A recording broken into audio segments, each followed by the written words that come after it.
In this series, we will be reading the rules text for the tabletop role-playing game, Draw Steel. This episode covers the section on combat. Combat, when the heroes face a problem that can be solved only with action, or when they come up against creatures who want to harm them. It's time to throw down. Set the map. When combat begins, the director should position miniatures or tokens on a gridded map to represent the environment, the heroes, their foes, and any other creatures in the battle. Sidebar: how big is a square? It's helpful to know how big a square is for abilities and features that heroes and NPCs can use outside of combat. By default, a square is 5 feet on all sides, but the director can change this measurement to 2 yards, 2 meters, 1 meter, or any other measurement you prefer, as long as that scale stays consistent throughout your game. Size and space. A creature's size indicates how many squares they occupy during combat, which defines the creature's space.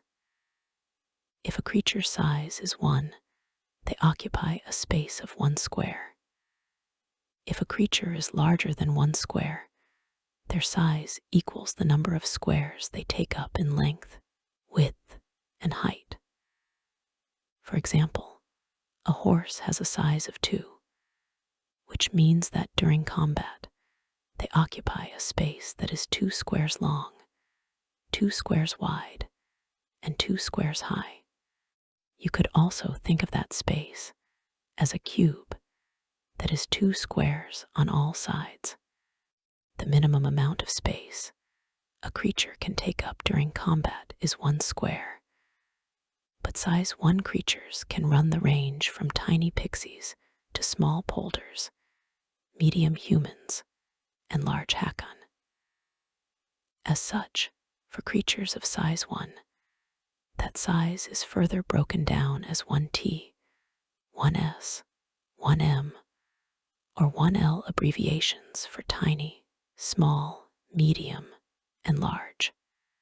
Size 1T is 1 size smaller than size 1S, 2 sizes smaller than 1M, 3 sizes smaller than 1L, and 4 sizes smaller than size 2. If a mechanic mentions size 1 creatures, that mechanic applies to all creatures of size 1. Objects also have a size rating, which usually indicates how many squares they occupy. Some objects are identified as having an irregular size, with that size instead representing the object's mass and weight relative to a creature of the same size. If a mechanic mentions objects of a certain size, that mechanic includes all objects of that size, including irregular objects. The creature sizes table shows example sizes for creatures up to size 5, but larger sizes are possible. There is no limit to what a creature's size might be. Creature sizes: size 1T, pixie; size 1S, polder; size 1M, human; size 1L, Hakon; size 2, ogre; size 3, shambling mound; size 4, hill giant; size 5, omen dragon. Sides: every combat encounter is a conflict between 2 sides. The heroes and any of their allies are 1 side, controlled by the players. Any creatures who oppose the heroes are the other side, controlled by the director. All creatures who oppose the heroes are on the same side, even if those creatures also oppose each other. For example, if the heroes are battling a group of bandits, when a kingfisher worm suddenly bursts into the fray to devour player characters and brigands alike, the worm is still on the side of the bandits for the purpose of the game's combat rules. Sidebar: NPC allies. If an NPC ally fights alongside the heroes, the director should give the players the allies' stat block and let them control the NPC during combat. The director has enough to worry about. As well, any missteps, mistakes, or triumphs the ally makes will be thanks to the decisions of the players, and not the director, which can make the outcome of the battle more satisfying for the players. Combat round. Combat takes place over a series of combat rounds. During a combat round, each creature in the battle takes a turn. Once every creature has taken a turn, a new round begins. When does combat start? Combat starts as soon as one creature intends to harm another, or when some environmental effect is in a position to deal damage to or impose other negative effects on one or more creatures. This means that even before the action happens, a hero can't use a heroic ability without spending their heroic resource on it, because combat has already begun. Determine surprise. When battle starts, the director determines which creatures, if any, are caught off guard. Any creature who isn't ready for combat at the start of an encounter is surprised until the end of the first combat round. A surprised creature can't take triggered actions or free triggered actions, and ability rolls made against them gain an edge. For example, if the heroes sneak up unnoticed on a camp of marauders and attack, each marauder is surprised. Likewise, if the heroes fail to notice that all the cloaked figures in a tavern are actually brain-devouring zombies, then the heroes are surprised. If one of the heroes notices the disguised undead before the zombies attack, but has no opportunity to warn their allies, that hero isn't surprised, but the rest of the characters are. Determine who goes first. Sometimes figuring out who gets to take the first turn in combat is automatic. If all the creatures on one side are surprised, then a creature on the other side gets to act first. But if both sides have creatures who aren't surprised, the director or a player they choose rolls a d10. On a 6 or higher, the players determine who goes first, the hero's side or the other side. Otherwise, the director decides which side goes first. Creatures take turns. Whichever side goes first chooses a creature, or sometimes a group of creatures on the director's side, to act at the start of combat. Whenever the rules talk about a creature acting in combat, that creature gets to take their turn. When that turn is over, the other side chooses a creature to act. Play continues back and forth this way as each creature takes their turn, unless an ability or special rule allows them to do so. Any creature who has taken a turn during a combat round can't act again until a new round begins.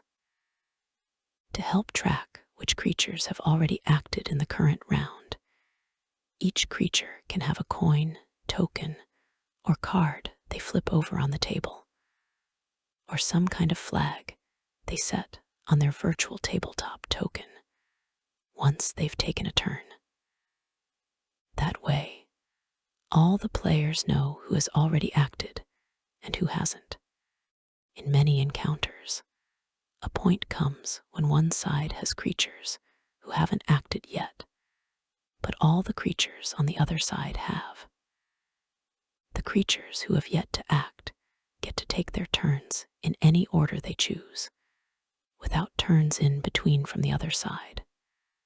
For example, consider 4 heroes taking on 6 enemies.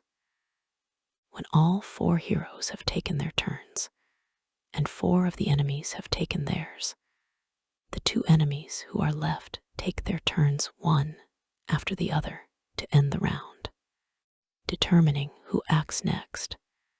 When it comes to the hero's side, the choice of who should act next is intended to give players the opportunity to comment, strategize, and plan. Some tables, in some encounters, might find that the choice of who should act next isn't obvious, leading to debate. That's fine. Deliberating about what the group should do next is classic role-playing. In general, though, most groups find that it's usually only 1 or 2 players in a given round who think it best if they act next. And as soon as those players explain why they want to act next and what they plan on doing, the issue is quickly resolved. Argument timer. If the players do end up arguing in circles about what to do next, the director can place a timer on the discussion, usually giving the players a warning and 30 seconds to decide who goes next does the trick. If they can't choose by the end of that time, the director chooses a hero to act. Sidebar: alternative turn order. If planning everyone's turn order isn't fun for your group, you can leave it to the dice instead. At the start of combat, have each hero, enemy, and group of enemies make an agility test, then record the totals. When it's time for someone on the hero's side to act, the hero with the highest total goes first. On the next hero turn, the hero with the second highest total takes their turn, and so on. The director-controlled creatures act the same way. Creatures on the same side should reroll tied agility tests to determine who among the tied creatures acts before the others. At the director's discretion, a hero can swap their turn in the order with another willing hero at the start of a new combat round. This allows certain abilities that interact with the core turn order system, such as the Shadow's Hesitation is Weakness ability, to better work with this alternative system. Enemies act in groups.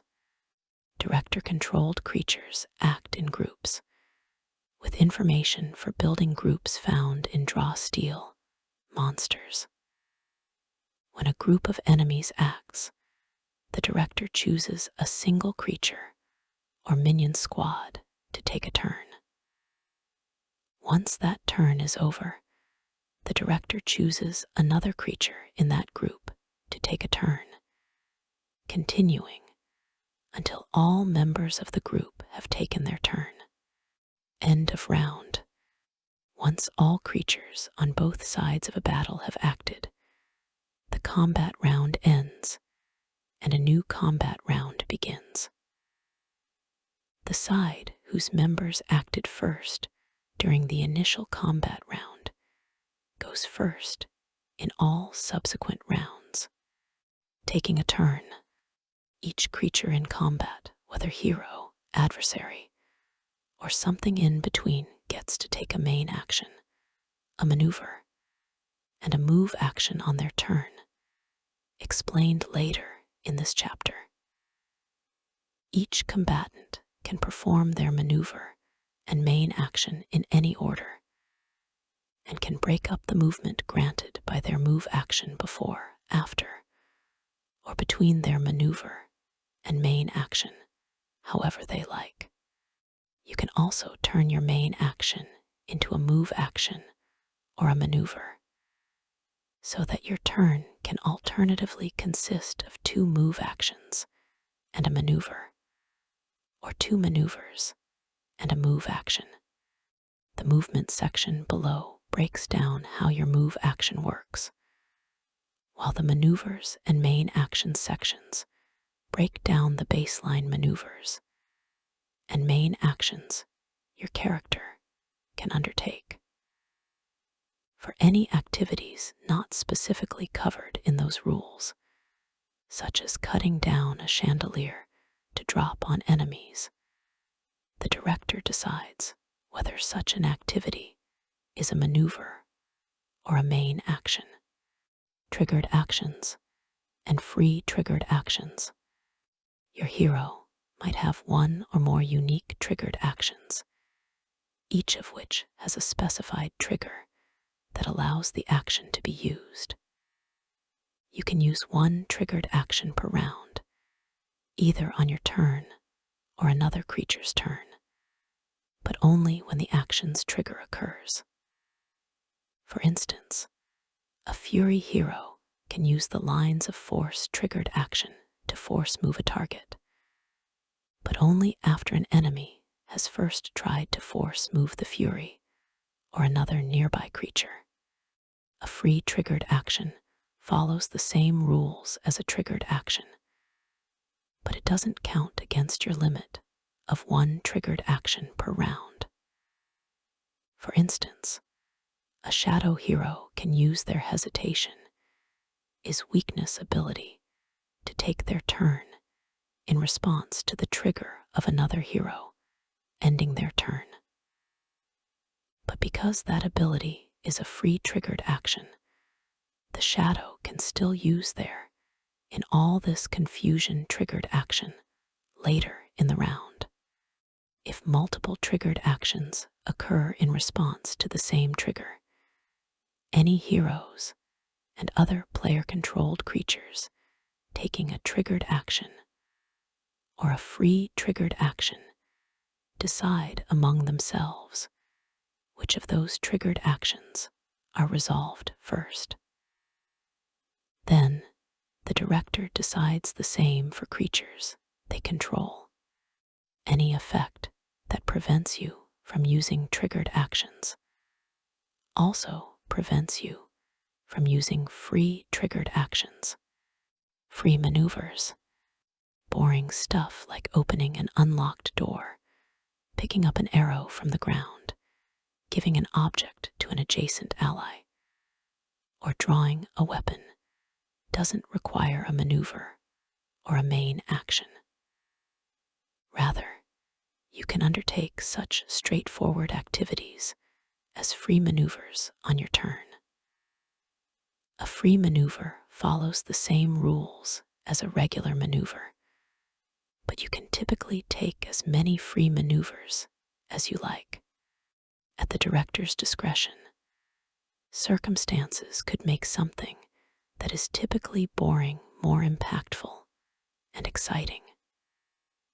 For instance, if you need to pick a magic arrow up off the ground during a violent earthquake, what would otherwise be a free maneuver could require a maneuver or a main action to accomplish. Likewise, the nature of an activity might make it too complicated for a free maneuver. For example, picking up the body of an unconscious talent ally to carry them to safety can probably be done as a free maneuver. But if your might is lacking and you need to pick up a tactician ally decked out in the shining armor kit, the director might determine that you need to use a regular maneuver to hoist their armored form over your shoulders. any effect that prevents you from using maneuvers also prevents you from using free maneuvers. No action activities. Free maneuvers cover most of the simple activities you might want to undertake on your turn. When it isn't your turn, you can typically undertake even simpler activities requiring no action with the director's approval. For instance, shouting out a warning to an ally or dropping an item so another creature can pick it up require no action. The director can limit what kinds of no-action activities you can attempt when it isn't your turn. For instance, shouting out a warning about an unseen foe to an ally on the allies or the foe's turn requires no action. But the director might stop you from giving that ally complex tactical advice when it isn't your turn, saying that doing so instead requires a free maneuver on your turn.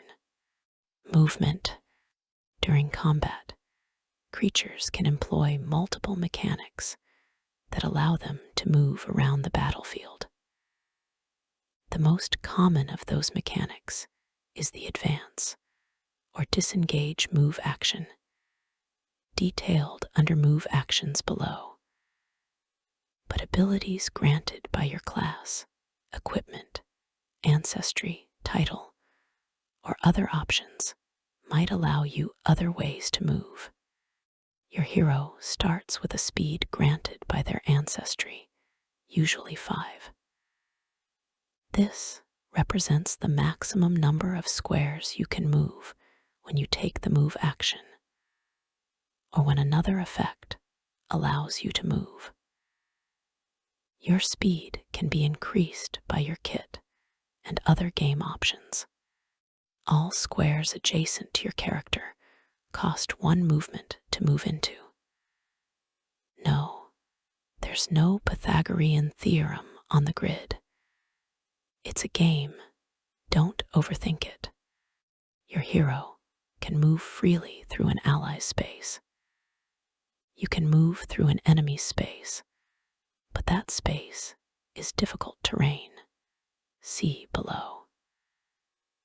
You can't stop moving in any other creature's space, including to make a strike or use a main action or maneuver while in that space, and then continuing your move, unless that creature's size is 2 or more sizes greater or smaller than your own. At the director's discretion, you can be forced into the same space as another creature whose size is within one of yours, such as by falling down a narrow shaft with such a creature already at the bottom. When you are squeezed into the same space as another creature whose size is within one of yours, your ability rolls and tests take a bane. Can't exceed speed. A single move or other effect can never allow a creature to move more squares than their speed, unless the effect states otherwise. For example, a creature with speed 5 might have that speed reduced to 2 by the slowed condition. See conditions in Chapter 5. Classes. If an ally then targets them with an effect that allows them to move up to 3 squares, the creature can move only 2 squares because that's their current speed. Can't cut corners. A creature can't move diagonally. When doing so would involve passing through the corner of a wall or some other object that completely fills the corner between the creature's space and the space they are moving to. This rule applies only to moving past objects, not moving past other creatures. Shifting. Shifting is a careful form of movement that allows a creature to move safely past dangerous foes. Certain abilities, features, and other rules allow you to shift a specific number of squares, sometimes up to your speed. Whenever you shift, creatures can't make opportunity attacks against you triggered by that movement. See opportunity attacks later in this chapter. You can't shift into or while within difficult terrain or damaging terrain. See below. If a rule allows you to shift, you can choose to instead move up to the number of squares you would have shifted, for example, to get out of difficult terrain. However, you can't combine moving and shifting within that movement. Movement types. Creatures in the game can use 8 types of movement: walk, burrow, climb, swim, jump, crawl, fly, and teleport. Walking is the most common movement type, whether it refers to ambulating on legs, rolling, slithering, or some other default method of movement. Unless specified otherwise, all creatures can move over solid horizontal ground without any problem. Burrow, a creature who has burrow in their speed entry, or who gains the temporary ability to burrow, can move through dirt horizontally, and either has the means to breathe while doing so, or doesn't require air to live. Such creatures can't move through more solid ground, such as stone, unless their stat block or the effect that lets them burrow says otherwise. Similarly, a burrowing creature doesn't leave a tunnel unless the rules say so. Dig maneuver. It takes extra effort to dig vertically through the ground as opposed to tunneling horizontally, requiring a creature to use a special maneuver. To use the dig maneuver, a creature must have burrow in their speed entry. They must have a speed that is equal to or greater than their size, and they must be touching terrain that can be burrowed through. When a creature uses the dig maneuver, they can move vertically up to a number of squares equal to their size.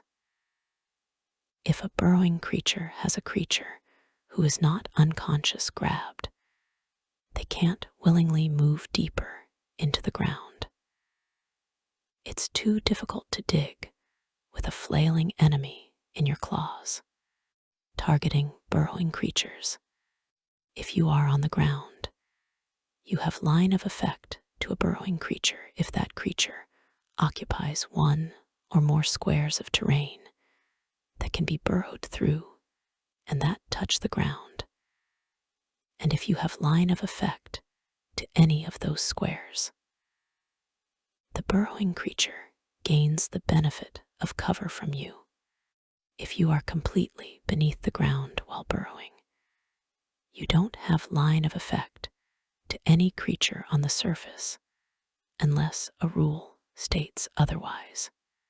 If you are completely beneath the ground while burrowing and are adjacent to another creature who is burrowing, you have line of effect to that creature, though you both have cover from each other. You can't gain the benefit of high ground, see below, against creatures who are completely beneath the ground while burrowing. Non-burrowing creatures. If you are on the ground and adjacent to a creature who is beneath the ground while burrowing, you can use a maneuver to pull that creature up one square out of the ground, provided the creature is willing. If a creature who can't burrow wants to dig into the ground, they can use the following ability provided their speed is 2 or more. Claw dirt. Type maneuver. Distance self.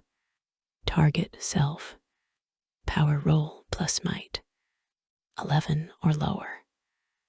You can move one square into, out of, or through ground you are touching that can be burrowed through, and you are slowed and weakened. EOT. 12 to 16. You can use your main action this turn to move one square into, out of, or through ground you are touching that can be burrowed through, and you are slowed. EOT. 17 or higher. You can move one square into, out of, or through ground you are touching that can be burrowed through. Burrowing forced movement.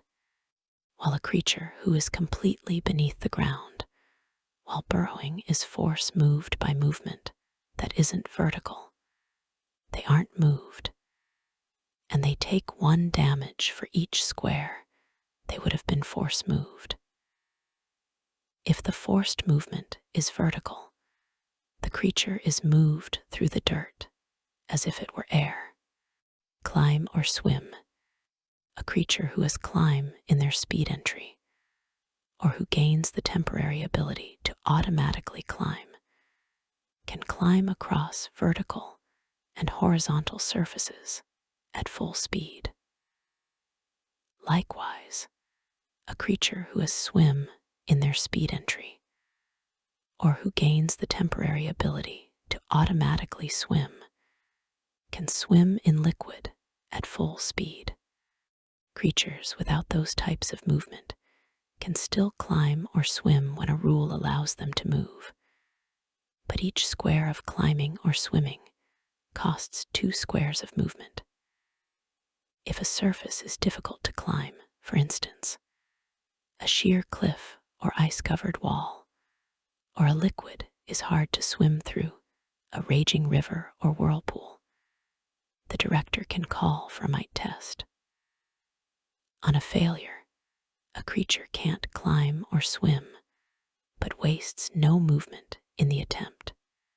The director can also impose other consequences to failure, such as being caught in the spinning current of a whirlpool, climbing other creatures. You can attempt to climb a creature whose size is greater than yours. If the creature is willing, you can climb them without any trouble. If the creature is unwilling, you make the following test. Power roll plus might or agility, 11 or lower. You fail to climb the creature, and they can make a free strike against you. 12 to 16. You fail to climb the creature. 17 or higher. You climb the creature. While you climb or ride a creature, you gain an edge on melee abilities used against them. The creature can use a maneuver to attempt to knock you off, forcing you to make the following test. Power roll plus might or agility, 11 or lower. You fall off the creature into an unoccupied adjacent space of your choice, taking falling damage and landing prone, as usual. See falling below. 12 to 16. You slide down the creature into an unoccupied adjacent space of your choice and don't land prone. 17 or higher. You continue to hold on to the creature. If you are knocked prone while climbing or riding a creature, you fall and land prone in an adjacent space of your choice, taking damage as usual from the fall. Jump whenever an effect allows you to move, including using the advance move action. You can automatically long jump a number of squares up to your might, or agility score your choice, minimum 1 square, as part of that movement. The height of your jump is automatically 1 square as part of that movement. If you want to jump even longer or higher than your baseline jump allows, Make a might or agility test. Power roll plus might or agility, 11 or lower.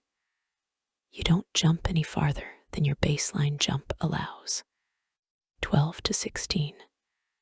You jump 1 square longer and higher than your baseline jump allows, 17 or higher. You jump 2 squares longer and higher than your baseline jump allows.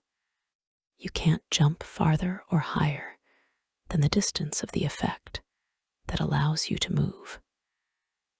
You can't jump out of difficult terrain or damaging terrain. See below. Crawl. If you are prone, see conditions in Chapter 5. Classes. You can remain prone and crawl on the ground. Doing so costs you 1 additional square of movement for every square you crawl.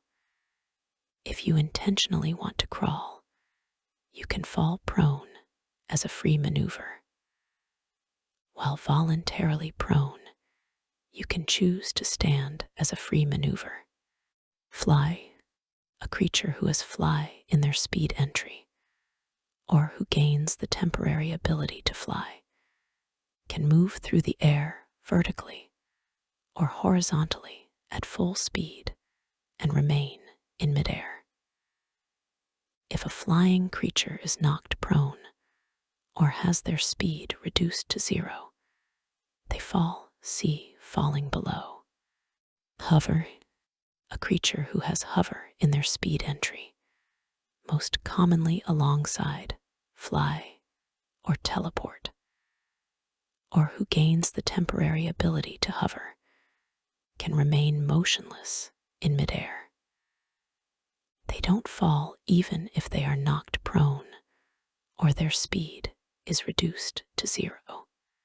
Teleport. When a creature teleports, they move from one space to another space instantaneously. The following rules apply to teleporting. Teleporting doesn't provoke opportunity attacks or other effects that are triggered by a creature moving.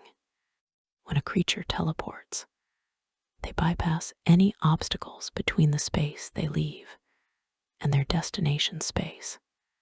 A creature teleporting themselves must have line of effect to their destination space. A creature teleporting another creature must have line of effect from the space the teleported creature leaves and to their destination space. A teleporting creature's destination space can't be occupied by another creature or object. The effect that lets a creature teleport indicates how far they can teleport. That distance can be greater than the creature's speed. If a creature can teleport as part of their usual movement, they can use the advance move action to teleport a number of squares up to their usual speed, unmodified by conditions or effects. If a creature teleports while prone, they can be standing when they reach their destination space, provided they are able to stand.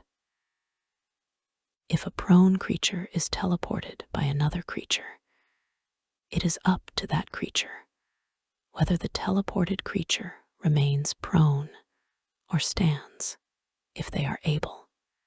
If you teleport while affected by the grabbed or restrained conditions, those conditions end for you. When a creature teleports, they must leave the space where they start and enter a new space. A creature can't teleport to and from the same space. Falling. When a creature falls 2 or more squares and lands on the ground, they take 2 damage for each square they fall, to a maximum of 50 damage, and land prone. A creature who falls can reduce the effective height of the fall by a number of squares equal to their agility score. to a minimum of 0. Falling into liquid that is 1 square or more deep reduces the effective height of a fall by 4 squares to a minimum of 0. Falling is not forced movement, but being force moved downward is considered falling. See falling below. Movement from falling doesn't provoke opportunity attacks. See opportunity attacks below. Falling onto another creature. A creature who falls and lands on another creature causes that creature to take the same damage from the fall. The falling creature then lands prone in the nearest unoccupied space of their choice. If the falling creature's size is greater than the might score of the creature they land on, that creature is knocked prone. Falling far. When a creature first falls from a great height, they fall 100 squares in the first round. At the end of each subsequent round that they remain falling, they fall another 100 squares. Difficult terrain, areas of thick underbrush, rubble, spiderwebs, or other obstacles to movement create difficult terrain. It costs 1 additional square of movement to enter a square of difficult terrain. Damaging terrain, areas of acid, fire, sharp rocks, lava, or any other terrain that causes damage to creatures within it is damaging terrain. The damage dealt by damaging terrain is noted in the terrain's description, or in the description of the effect that creates the terrain. High ground. Whenever a creature uses an ability to target a creature or object while standing on the ground and occupying a space that is fully above the target space, they gain an edge on the power roll against that target. To be fully above a target, the bottom of a creature's space must be higher than or bordering on the top of the target space. A creature can gain this benefit while climbing only if they have climb in their speed entry, or can automatically climb at full speed while moving. Forced movement. Some actions and maneuvers allow a creature to push, pull, or slide a target creature, or object a specific distance across the battlefield.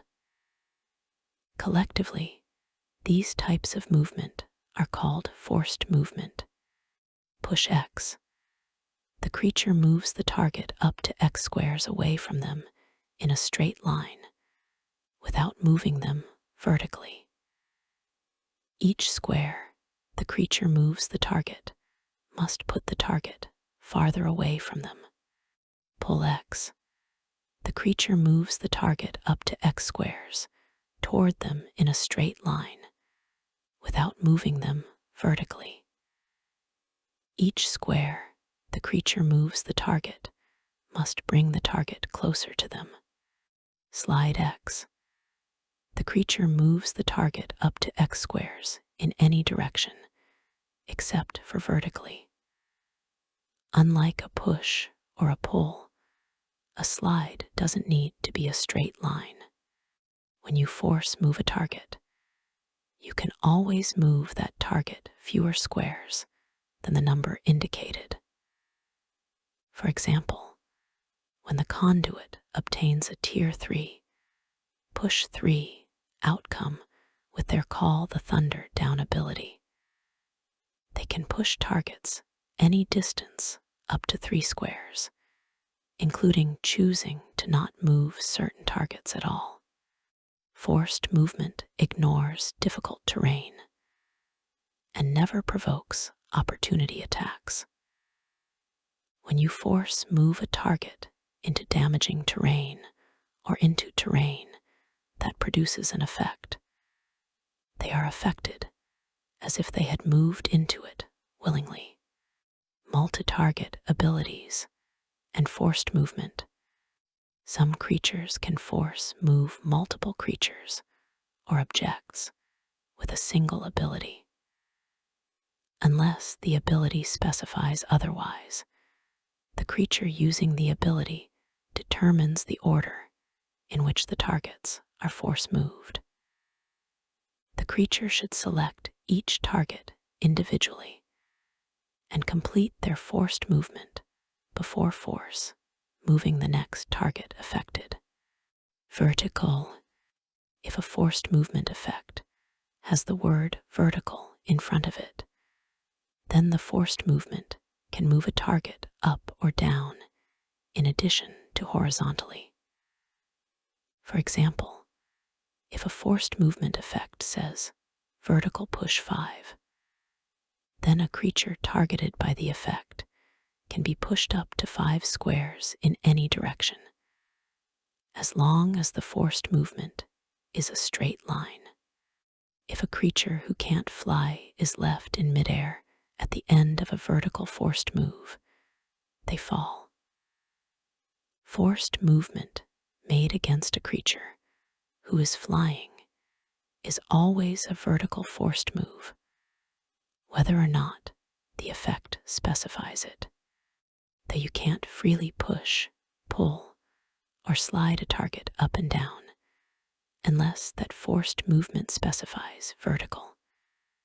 You can move them along a physical slope, such as a hill or staircase. For a target to be force moved along a slope, each square of the slope can be no more than 1 square higher or lower than the previous square. Big versus little. When a larger creature force moves a smaller target with a melee weapon ability, the distance of the forced movement is increased by 1. If a smaller creature force moves a larger target with a melee weapon ability, the distance doesn't change. Slamming into creatures. When you force move a creature into another creature, the movement ends and both creatures take 1 damage for each square remaining in the first creature's forced movement. You can also force move an object into a creature. The object's movement ends, and the creature takes 1 damage for each square remaining in the object's forced movement. It's possible to move a creature or object of a larger size into several creatures of a smaller size at the same time. When this happens, the larger creature in the collision takes damage only once, not once for each smaller creature they slam into. If a creature is killed by damage from an ability or effect that also force moves them, a second creature they are slammed into still takes damage unless the director deems otherwise. You can force move another creature into yourself with a pull or a slide. Slamming into objects. When a creature force moves a target into a stationary object that is the target's size or larger, and the object doesn't break, see below. The movement ends, and the target takes 2 damage plus 1 damage for each square remaining in their forced movement.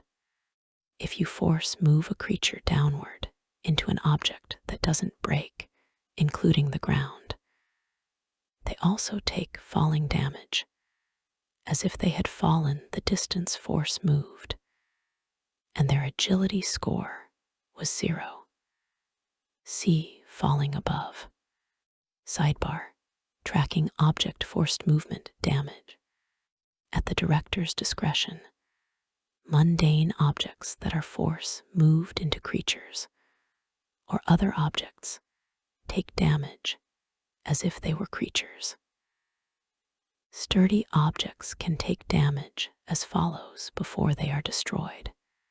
Wood object, 3 damage for each square it occupies. Stone object, 6 damage for each square it occupies. Metal object, 9 damage for each square it occupies. More fragile objects are destroyed after taking any damage. Hurling through objects. When you move a creature into a mundane object, the object can break depending on how many squares of forced movement remain.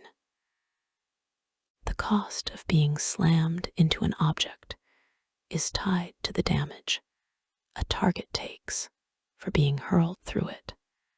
It costs 1 remaining square of forced movement to destroy 1 square of glass. The creature moved takes 3 damage. It costs 3 remaining squares of forced movement to destroy 1 square of wood. The creature moved takes 5 damage. It costs 6 remaining squares of forced movement to destroy 1 square of stone. The creature moved takes 8 damage. It costs 9 remaining squares of forced movement to destroy 1 square of metal. The creature moved takes 11 damage. If any forced movement remains after the object is destroyed, you can continue to move the creature who destroyed the object. Forced into a fall. If you can't fly and are force moved across an open space that would cause you to fall, such as being pushed over the edge of a cliff, you continue moving the total distance you were moved first. If you are still in a position to fall when the forced movement ends, you fall. Stability. Each creature has a stability that allows them to resist forced movement. When a creature is force moved, they can reduce that movement up to a number of squares equal to their stability. Heroes start with stability 0 and can increase their stability through ancestry, class, and kit options. A creature's stability can't be less than 0, even when reduced by a penalty. When a creature moves, certain abilities and effects trigger when a creature moves into a particular area. Forced movement triggers these options unless otherwise noted, including an effect stating that a creature must willingly move to trigger it. Death effects and forced movement. Some creatures have traits or abilities that trigger when they die or are reduced to 0 stamina.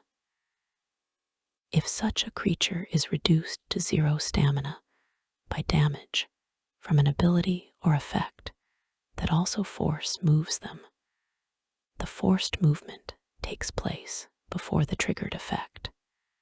Move actions.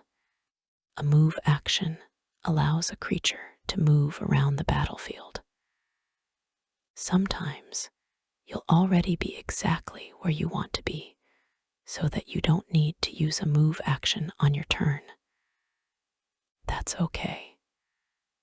The decision to not move is just as tactical as the decision to move. Advance. When a creature takes the advance move action, they move a number of squares up to their speed. They can break up this movement with their maneuver and main action however they wish. Disengage. When a creature takes the disengage move action, they can shift 1 square. Certain class features, kits, and other rules allow a creature to shift more than 1 square when they disengage. A creature who does so can break up their shift with their maneuver and main action however they wish. Ride. A creature can take the ride move action only while mounted on another creature. See mounted combat below. When a creature takes the ride move action, they cause their mount to move up to the mount speed, taking the rider with them. Alternatively, a creature can use the ride move action to have their mount use the disengage move action as a free triggered action. A creature can use the ride move action only once per round. A mounted creature can only have this move action applied to them once per round. This movement can be broken up with the rider's maneuver and main action however they wish. Maneuvers. A maneuver typically involves less focus and exertion than a main action. See below. It can be an opportunity to move other creatures, drink a potion, or undertake similar activities. Sometimes you might not have anything you can do with your maneuver. That's totally fine. Often, the best thing to do on your turn is take a main action and move on. Aid attack. A creature who uses the aid attack maneuver chooses an enemy adjacent to them. The next ability roll an ally makes against that enemy before the start of the aiding creature's next turn gains an edge. Catch breath. A creature who uses the catch breath maneuver spends a recovery and regains stamina equal to their recovery value. See below for stamina. See recoveries in Chapter 1, the basics. A creature who is dying. See dying and death in stamina below. Can't use the catch breath maneuver, but other creatures can help them spend recoveries in other ways. Escape grab. A creature who is grabbed by another creature, an object, or an effect, see grab below, can attempt to escape by using the following ability. Escape grab. Type maneuver. Distance self. Target self. Power roll plus might or agility. 11 or lower. No effect. 12 to 16. You can escape the grab, but if you do, a creature who has you grabbed can make a melee free strike against you before you are no longer grabbed. 17 or higher. You are no longer grabbed. Effect. You take a bane on this maneuver if your size is smaller than the size of the creature, object, or effect that has you grabbed. See conditions in Chapter 5. Classes for information on the grabbed condition. Grab. A creature seeking to keep a foe close and locked down can attempt to grab a creature using the following ability. Grab. Keywords, melee weapon. Type maneuver. Distance melee 1. Target 1 creature. Power roll plus might. 11 or lower. No effect. 12 to 16. You can grab the target, but if you do, the target can make a melee free strike against you before they are grabbed. 17 or higher. The target is grabbed by you. Effect. You can usually target only creatures of your size or smaller. If your might score is 2 or higher, you can target any creature with a size equal to or less than your might score. Unless otherwise indicated, a creature can grab only one creature at a time. See conditions in Chapter 5. Classes for information on the grabbed condition. Hide. Using the hide maneuver, A creature attempts to hide from other creatures who aren't observing them while they have cover or concealment. See hide and sneak in Chapter 9. Tests for full details. Knockback. A creature wanting to push an adjacent creature away from them can attempt to shove that creature using the following ability. Knockback. Keywords: melee weapon. Type: maneuver. Distance: melee 1. Target: 1 creature. Power roll plus might. 11 or lower, push 1. 12 to 16, push 2. 17 or higher, push 3. Effect: you can usually target only creatures of your size or smaller. If your might score is 2 or higher, you can target any creature with a size equal to or less than your might score. Make or assist a test. Many tests are maneuvers if made in combat. Searching a chest with a reason test, picking a door's lock with an agility test, or lifting a portcullis with a might test would all be maneuvers. Assisting a test is also a maneuver in combat. See Assist a Test in Chapter 9. Tests. Complex or time-consuming tests might require a main action if made in combat, or could take so long that they can't be made during combat at all. Other tests that take no time at all, such as a reason test to recall lore about mummies, are usually free maneuvers in combat. The director has the final say regarding which tests can be made as maneuvers. Search for hidden creatures. The Search for Hidden Creatures maneuver allows a creature to attempt to locate creatures hidden from them. See Hide and Sneak in Chapter 9. Tests. Stand up. A creature can use the stand-up maneuver to stand up if they are prone, ending that condition. Alternatively, they can use this maneuver to make a willing adjacent prone creature stand up. Use consumable, unless otherwise noted in its description. A creature can activate a consumable treasure, such as a potion, with the use consumable maneuver. A creature can use this maneuver to administer a consumable treasure that benefits the user either to themselves or to a willing adjacent creature. See Consumables in Chapter 13. Rewards. Main actions.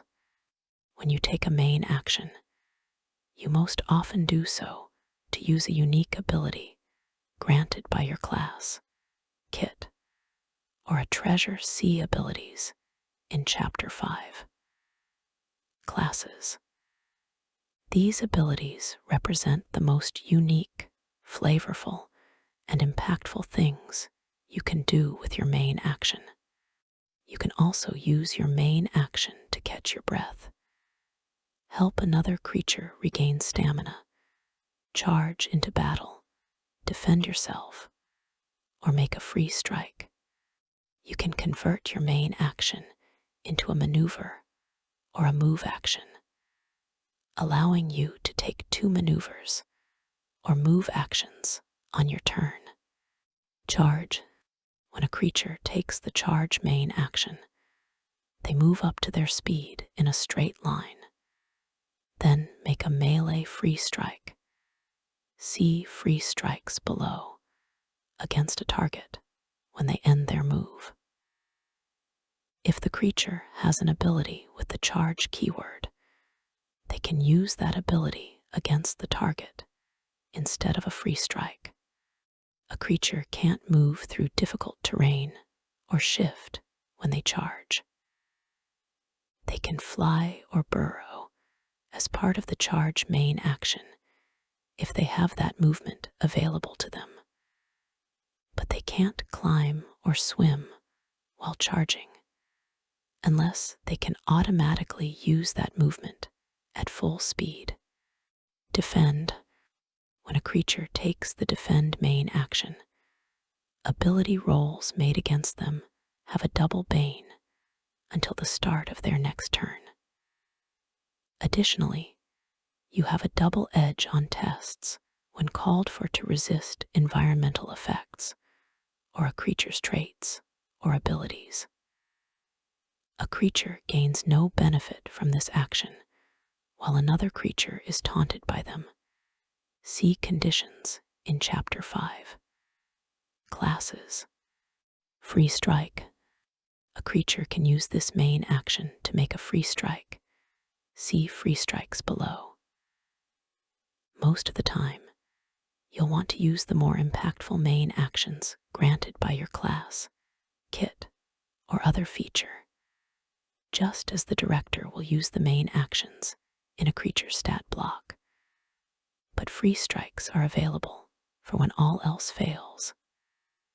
For instance, a fury who has no other options for ranged strikes might use the ranged weapon free strike ability with an improvised weapon when battling a flying foe.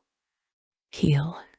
A creature who uses the heal main action employs medicine or inspiring words to make an adjacent creature feel better and stay in the fight. The target creature can spend a recovery to regain stamina, or can make a saving throw against one effect they are suffering that is ended by a saving throw. Free strikes. Every creature can use a free strike ability as a main action on their turn, though doing so typically isn't the most effective choice. Most of the time, you'll use free strikes when the rules call for it. Specific rules let you use free strikes as part of an action that allows you to also do something else impactful, such as how the charge main action lets you move and use a melee free strike in one main action. See charge above. Many rules and abilities allow heroes to make free strikes when it isn't their turn, such as the tactician's Overwatch ability. As well, all characters can make an opportunity attack free strike. Granted abilities. Some abilities, such as the tactician's strike now or I'll open and you'll close abilities, allow another creature to use a signature ability or heroic ability when it isn't their turn. Unless otherwise stated, a creature can always use a free strike instead of a granted signature ability or heroic ability. Opportunity attacks. Whenever a creature has an enemy adjacent to them, and the enemy willingly moves to a space that isn't adjacent to the creature without shifting, the creature can take advantage of that movement to quickly make a melee free strike against the enemy as a free triggered action. This is called an opportunity attack. If a creature has a bane or double bane on the power roll against the enemy, they can't make an opportunity attack. Standard free strikes. Every hero has 2 standard free strike abilities available to them. Your class might give you additional free strike options, and your kit can improve the standard options. See Chapter 6. Kits. A melee weapon free strike is a melee strike made with an unarmed strike or an improvised weapon. A ranged weapon free strike is a ranged strike made with an improvised weapon. At the director's discretion, The damage type of an improvised weapon can change based on the object used. For example, if you use a burning torch as an improvised weapon, it could deal fire damage when used for a free strike. Melee weapon free strike. Keywords: charge, melee, strike, weapon. Type: main action. Distance: melee 1. Target: one creature or object. Power roll plus might or agility, 11 or lower. 2 plus M or a damage, 12 to 16. 5 plus M or a damage, 17 or higher. 7 plus M or a damage. Ranged weapon free strike. Keywords: ranged strike, weapon. Type: main action. Distance: ranged 5. Target: one creature or object. Power roll plus might or agility, 11 or lower. 2 plus M or a damage, 12 to 16. 4 plus M or a damage, 17 or higher. 6 plus M or a damage. Flanking: when you and one or more allies are adjacent to the same enemy and on opposite sides of the enemy, you are flanking that enemy. While flanking an enemy, you gain an edge on melee strikes against them. If you're unsure whether your hero and an ally are flanking a foe, imagine a line extending from the center of your space to the center of your ally's space. If that line passes through opposite sides or corners of the enemy's space, then you and your ally are flanking the enemy. You must have line of effect to the enemy and be able to take triggered actions to gain or grant the flanking benefit. Cover: when you have line of effect to a creature or object, but that target has at least half their form blocked by a solid object, such as a tree, wall, or overturned table. The target has cover. You take a bane on damage-dealing abilities used against creatures or objects that have cover from you. Concealment: darkness, fog, invisibility magic, and any other effect that fully obscures a creature or object, but doesn't protect their physical form grants that creature or object concealment. Even if you have line of effect to such a target, a creature or object has concealment from you if you can't see or otherwise observe them. You can target a creature or object with concealment using a strike, provided they aren't hidden see, hide, and sneak in Chapter 9. Tests. However, strikes against such targets take a bane. Invisible creatures. Invisible creatures always have concealment from other creatures. If an invisible creature isn't hidden, they can still be targeted by abilities. The test made to find a hidden creature who is invisible takes a bane. Damage: strikes, area attacks, environmental effects, and other hazards can all deal damage to the heroes and their foes. Whenever a creature takes damage, they reduce their stamina, see below, by an amount equal to the damage taken. Damage types: typical damage, such as that caused by weapons, falling, traps, and monstrous claws, has no type associated with it. That's because for most creatures, there's no difference in the amount of harm caused by being run through with a pike, dropped from a height onto a stone floor, slashed by a pendulum scythe, or skewered on a minotaur's horns. However, when it comes to elemental and supernatural damage sources, some creatures might have an immunity or weakness to that damage. As such, abilities and effects note when they deal any of the following damage types: acid, cold, corruption, fire, holy, lightning, poison, psychic, or sonic. Damage immunity. Damage immunity means that a creature can ignore some or all of the damage they would usually take from certain attacks or effects. Damage immunity might have a damage type associated with it, expressed as damage type immunity.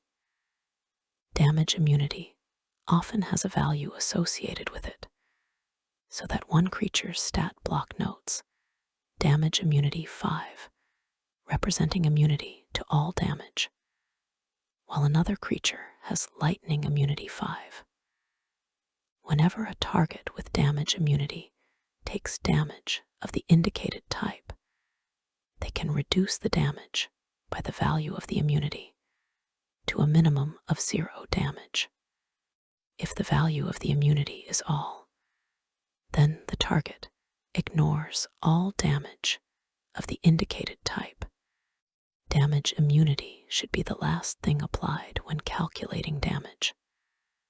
For instance, if your hero has fire immunity 5 and takes 8 fire damage, they take 3 damage.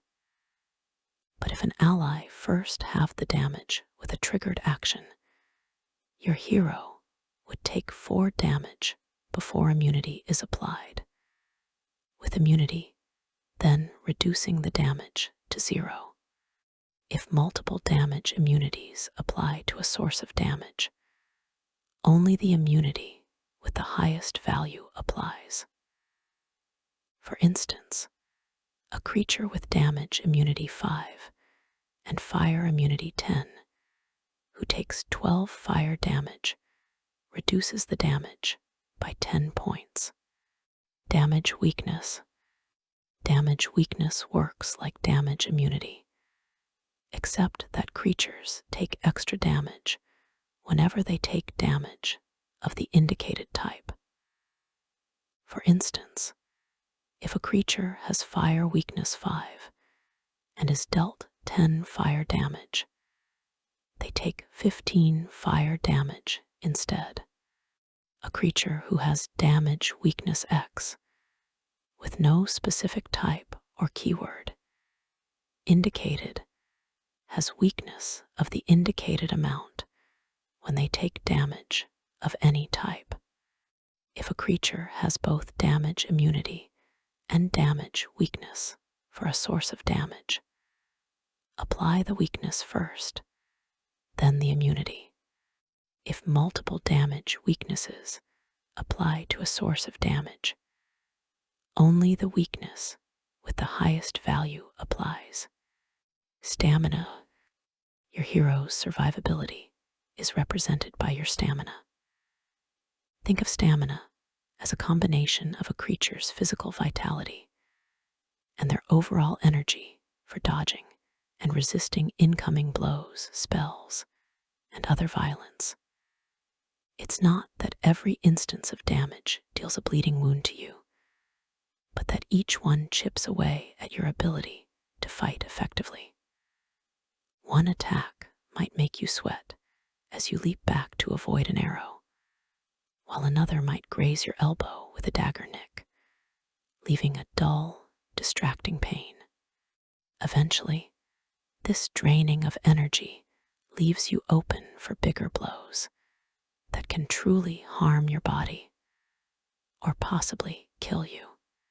After any damage you take is reduced by damage immunity or other effects, your stamina is reduced by an amount equal to the remaining damage. Some effects can also reduce your stamina maximum, limiting the amount of stamina you can regain. Recoveries and recovery value. Each hero has a number of recoveries determined by their class. A hero also has a recovery value that equals 1/3 of their stamina maximum, rounded down. When you use the catch breath maneuver in combat, see maneuvers above, you spend a recovery and regain stamina equal to your recovery value. Outside of combat, you can spend as many recoveries as you have remaining.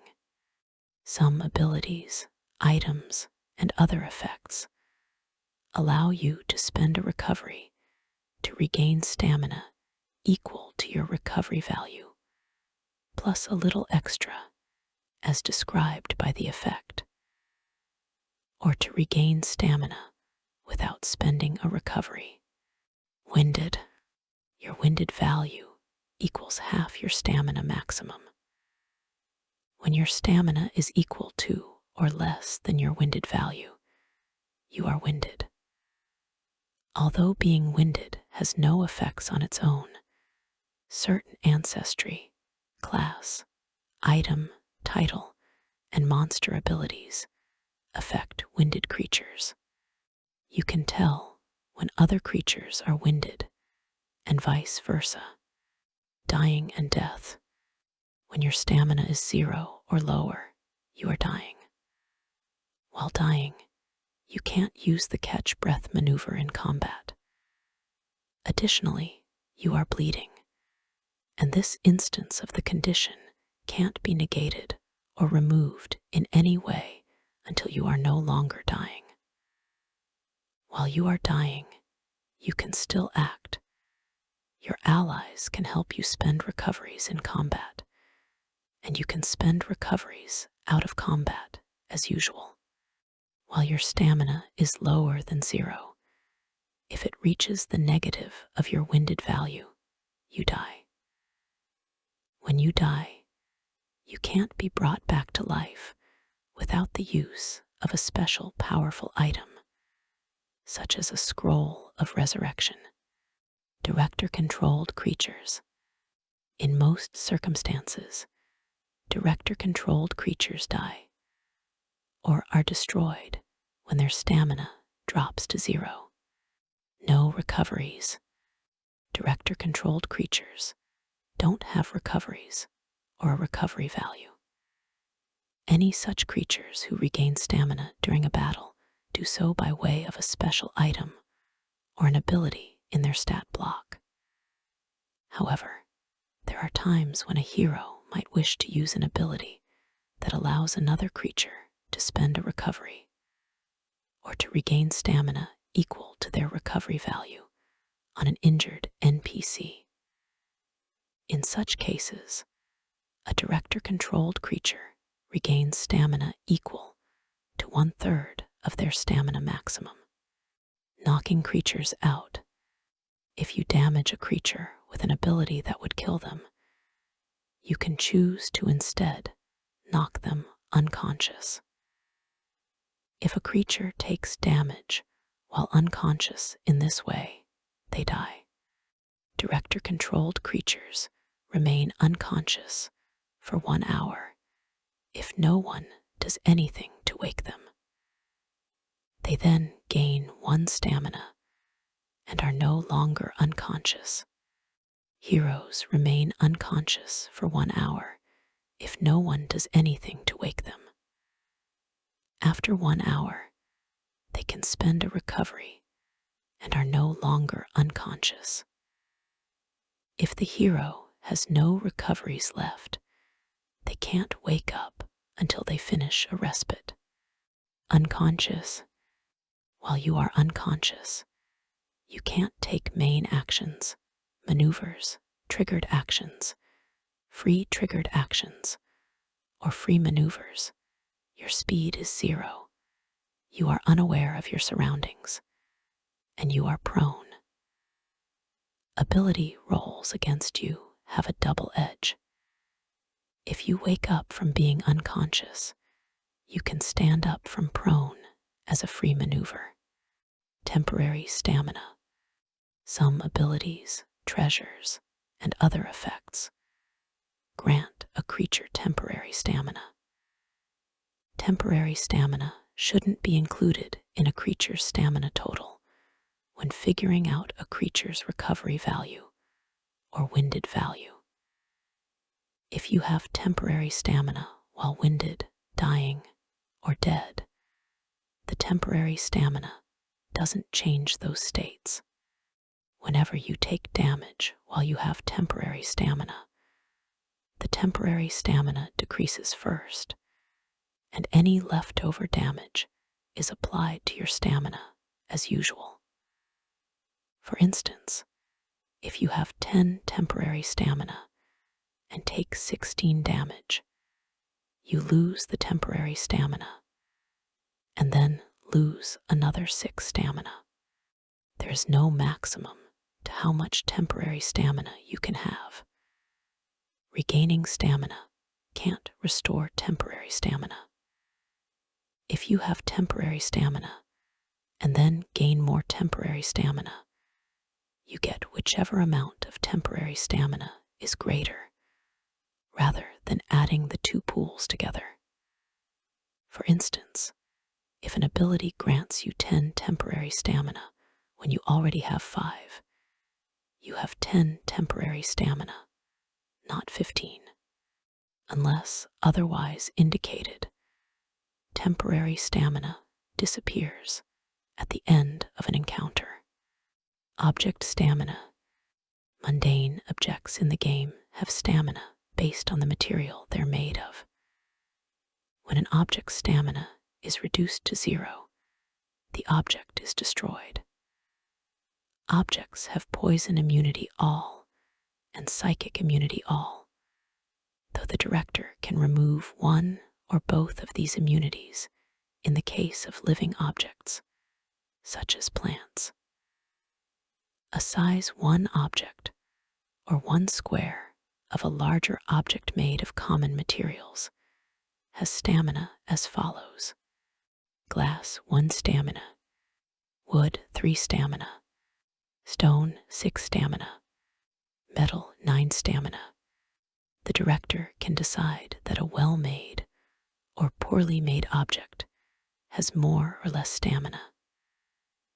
Destroying a supernatural object often, but not always, requires a specific quest, such as throwing a magic ring back into the volcano where it was forged. Underwater combat. If a creature is fully submerged in water, they have fire immunity 5 and lightning weakness 5. If they can't automatically swim at full speed while moving, their power rolls take a bane. Suffocating. During combat or under similarly stressful circumstances, you can hold your breath for a number of combat rounds equal to your might score, minimum 1 round. At the end of each combat round after that, you take 1d6 damage while holding your breath. Out of combat, you can hold your breath for a number of minutes equal to your might score. Being unable to breathe after that time counts as a stressful condition, causing you to run out of air as above. Mounted combat.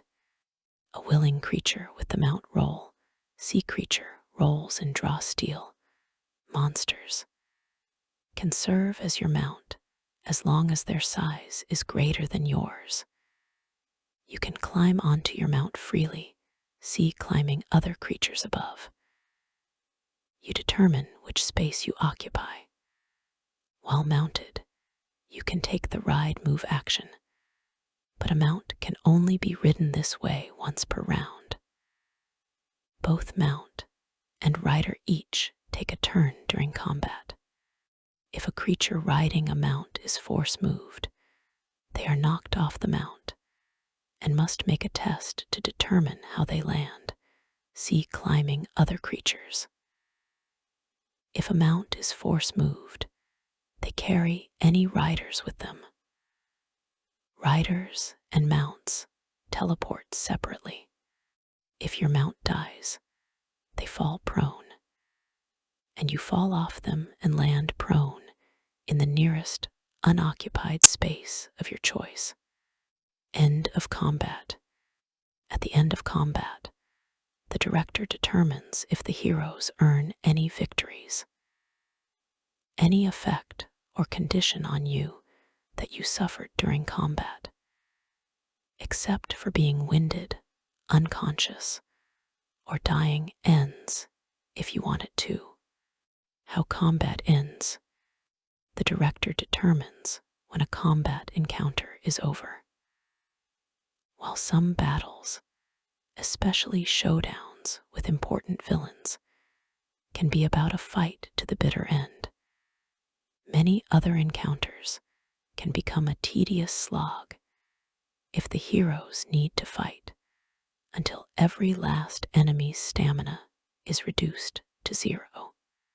To avoid a battle dragging, the director can set objectives when they build the encounter. Once the heroes achieve those objectives, or if it becomes clear that they can win the fight with minimal effort, the director can end the encounter. They might do so by calling cut, like a film director, or they can use some other phrase or indicator.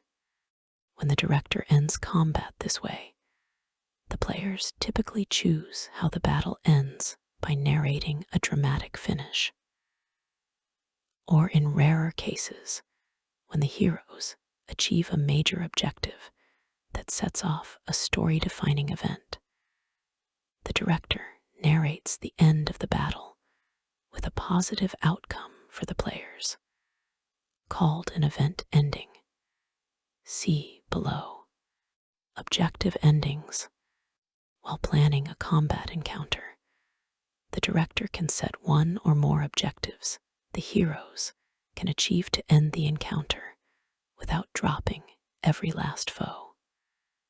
Some broad categories of objectives are described in this section, but the director should feel free to create their own.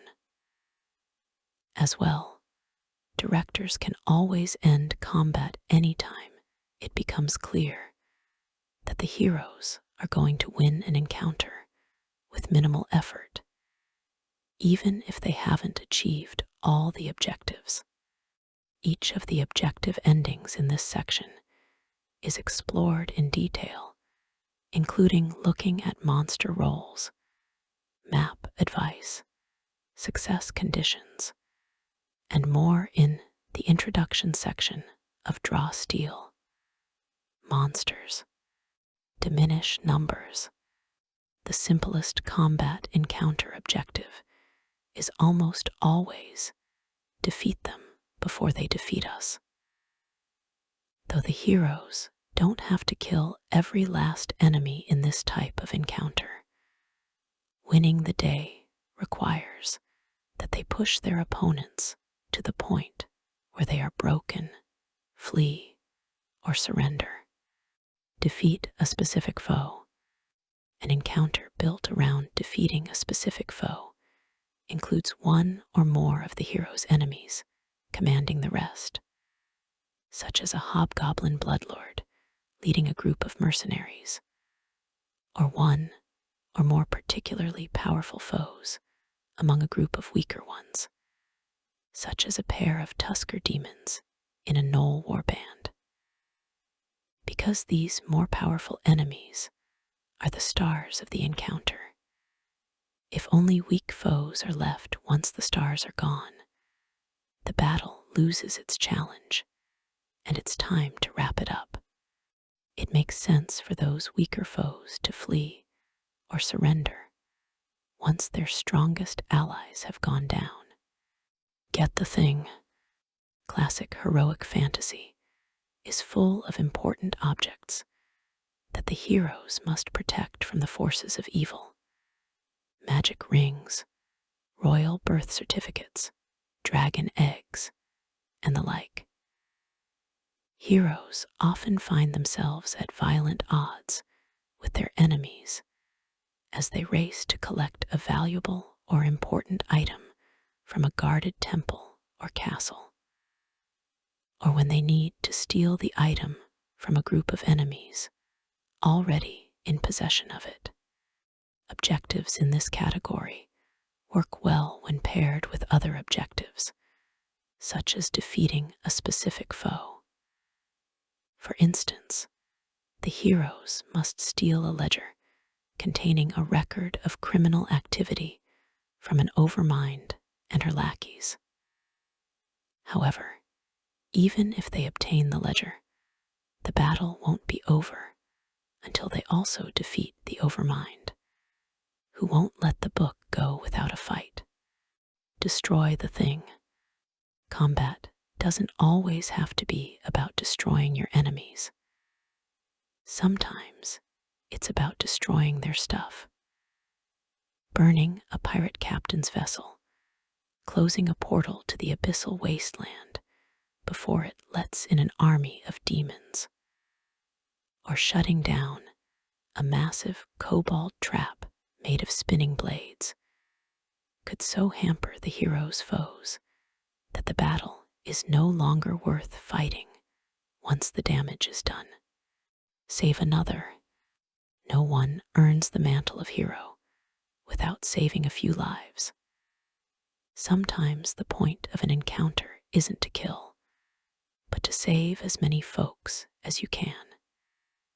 If the heroes rescue powerful allies from the clutches of their foes during combat, the added strength of those allies might be enough to make the remainder of the encounter trivial. When you and your companions save a griffin from a crew of poachers, the hunters become well, you know the rest. Escort, surprising as it may seem, sometimes the fate of the mission doesn't rest on the hero's shoulders at all. Sometimes it rests on the shoulders of someone standing next to the heroes. The hero's job is to keep this important person safe as they travel to a specific destination. Not every escort encounter is on behalf of a wise or mighty ally. Sometimes the heroes are tasked with protecting a helpless or even an actively troublesome creature, such as a hapless noble or a wayward child. They might even have to protect a bulky or inconvenient inanimate object. Whatever the case, the enemies just keep coming until the heroes get their charge to their destination.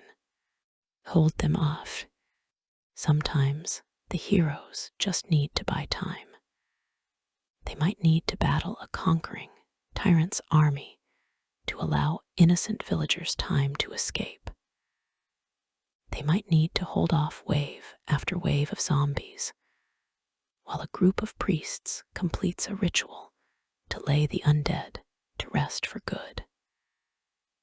To achieve this objective, the heroes need to stay alive and protect a particular position for a number of rounds determined by you. Assault the defenses. The enemy holds a strategically important position, and the heroes want it.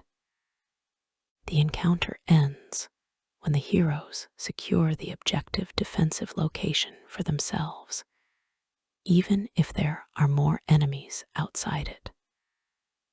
Sometimes an encounter with this objective is part of a combined objective, as when heroes must first assault the defenses, then hold that defensive position against counterattack. Stop the action. Sometimes combat is complicated by the fact that the heroes need to stop the villainous actions of their foes. It's not enough to simply defeat the warriors in a cult. The heroes must also stop the zealots' archdevil summoning ritual.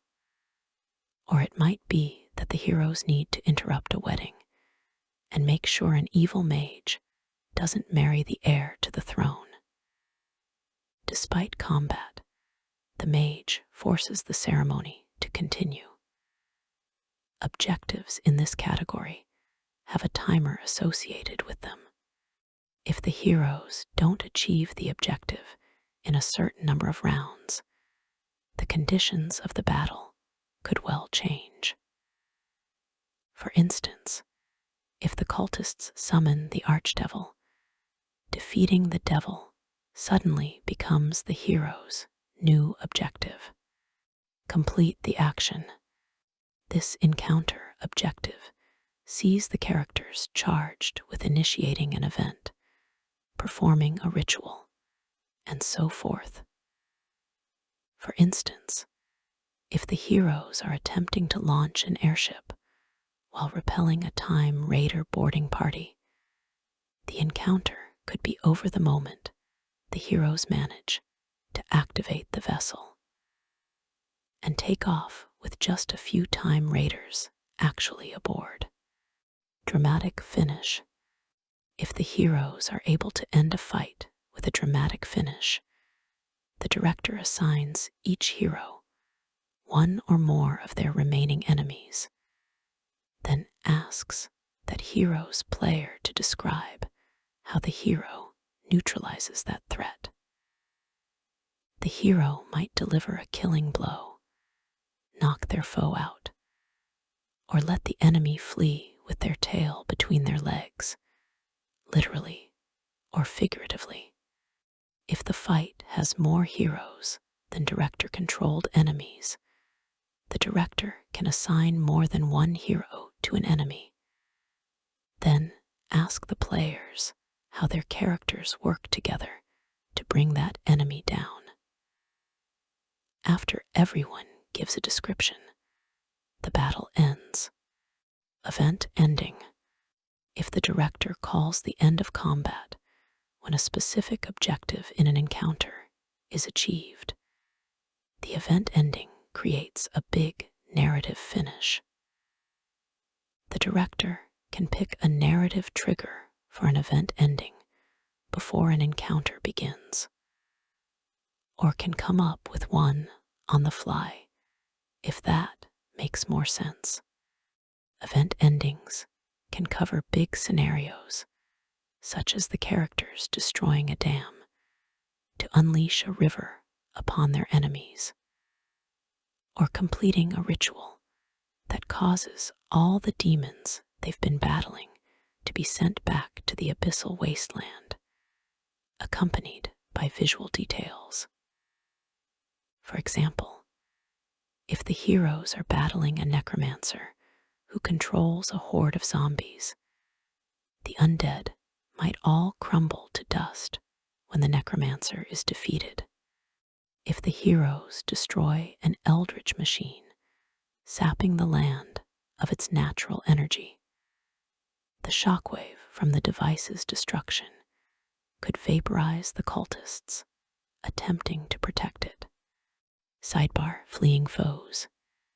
If you've played a fantasy RPG before, odds are you've had an encounter where you didn't chase down every last fleeing foe, and then one such foe grabbed another bunch of evil buddies and came back to ambush you. It takes only one experience like this to create players who promise no survivors, no mercy, whenever foes break ranks. Chasing down every last foe can be fun once in a while, but it can easily turn a tactical encounter into a slog. Luckily, this is a heroic game. Although the director can surprise the players with dramatic reveals and twisty-turny stories, gotcha, moments that make players suspicious of every fleeing bandit shouldn't be part of those stories. If a bandit is fleeing an encounter, they're running away to rethink their life.